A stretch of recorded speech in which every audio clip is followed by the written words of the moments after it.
Hey everybody, Star 6 Wars 1 here, and welcome to my next anime review.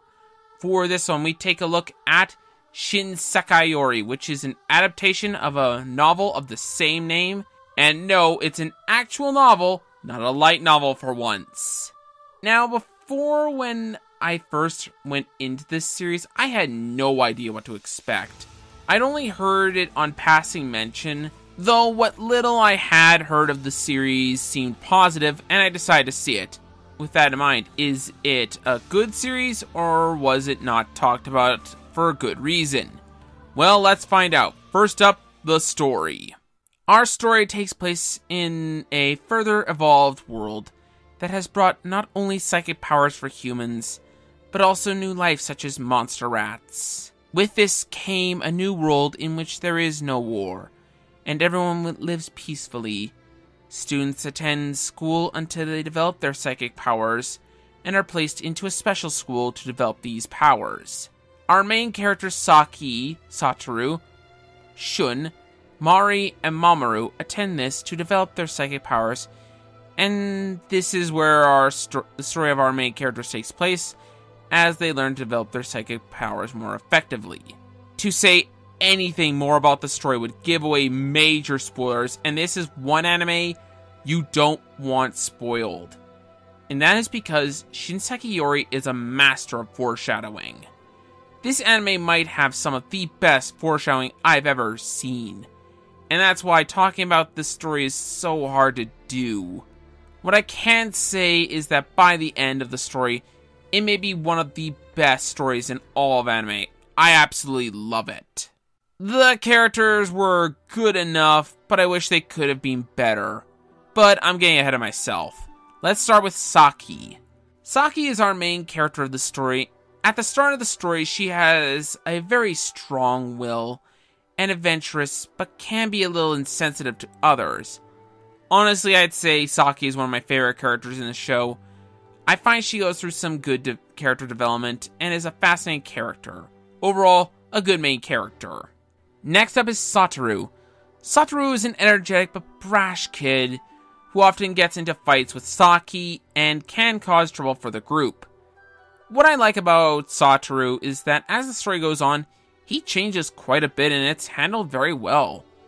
He started as a character I was only okay with, but by the end, he became one of my favorite characters. Overall, I really liked him. Next we have Shun.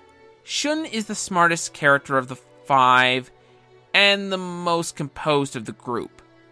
I don't have a lot to say about Shun as, while I find him a good character and fascinating, I do think he's an underdeveloped character. Don't get me wrong, I like his character, but I think it's hurt by him being underdeveloped. Next is Maria. Maria is an energetic character, and honestly, I rather liked her. She's a rather important character as the story progresses, even if you don't think she is at first. Honestly, I really enjoyed her character. Now, for my least favorite of the 5, Mamoru. Mamoru is the timid one of the group and freaks out a lot. I find Mamoru very annoying. I don't think there was a moment where I thought otherwise, and overall was just an annoying character. The side characters are surprisingly great. They are well fleshed out, understandable, and for some, likable. There are 2 that are very important to the story, but sadly to talk about them would go into major spoilers, and I'd rather not if possible. Overall, while some do suffer from being underdeveloped, I really like the characters. Great job on them. The animation is sadly the weakest part of the anime. The anime was made by A1 Pictures around the same time as SAO, and you can tell where the money went towards. The animation can look good at points, but it could look a lot better. The backgrounds look pretty good, but the character design looks a little off from time to time. Then you have episode 5 and 10, which in general looked awful. Those episodes had a different director, so I'm not sure if they were to blame, or that those episodes were the "oh crap, the budget ran out" episodes. Either way, they look terrible. Overall, the animation looks okay at best, awful at worst, which is a shame. Next up is the music, and the OST is great. The tracks have a very ominous feel along with, at times, a choir, which makes things seem more interesting and great to listen to. The best OST piece is easily Song of Shadows, which emphasizes what I like about the OST in general. There are oddly no openings for the series. However, the show does have 2 ending themes. The first one I absolutely love.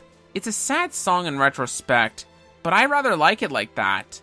Also, after you see the series, I feel the impact of the first ending increases. It's honestly one of my favorite ending themes in all of anime, period. The second ending theme is pretty good, but not quite to the same level as the first ending theme. But it's good in its own right.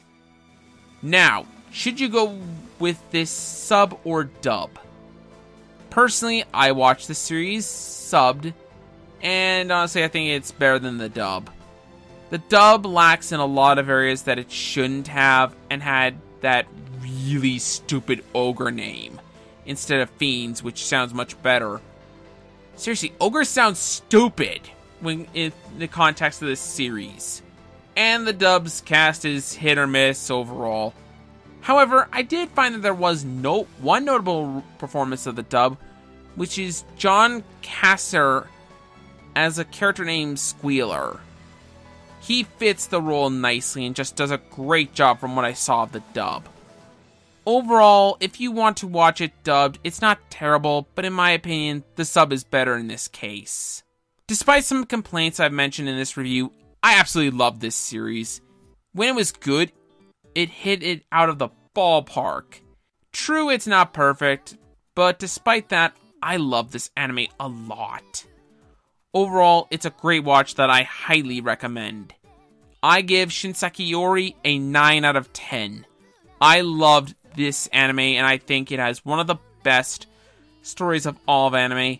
Anyways, that's all from me. This has been Star 6 Wars 1, and I'll see you guys next time.